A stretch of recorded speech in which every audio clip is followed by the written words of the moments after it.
Hello, welcome back to the channel. Today I'm going to be doing another video in the technical analysis series, and I will be looking at the MACD.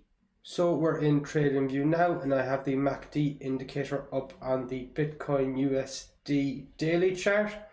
So what does MACD stand for? It's moving average convergence divergence.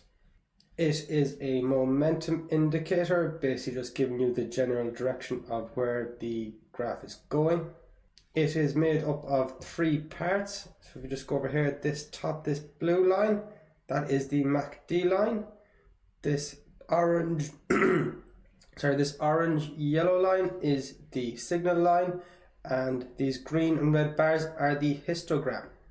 The blue MACD line gives the short to medium term trend of the price action, and we just call it orange signal line is basically a smooth out version of the MACD line.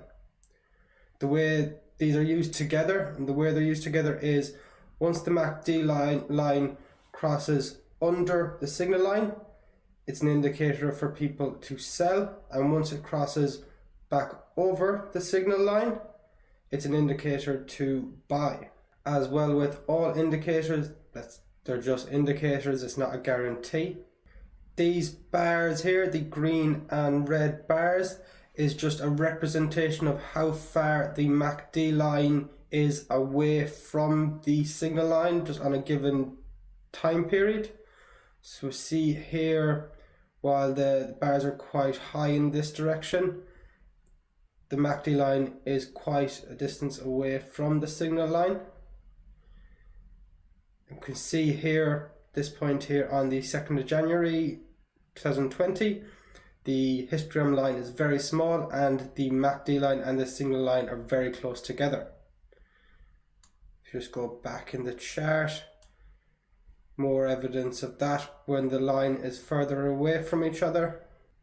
So that is the MACD indicator.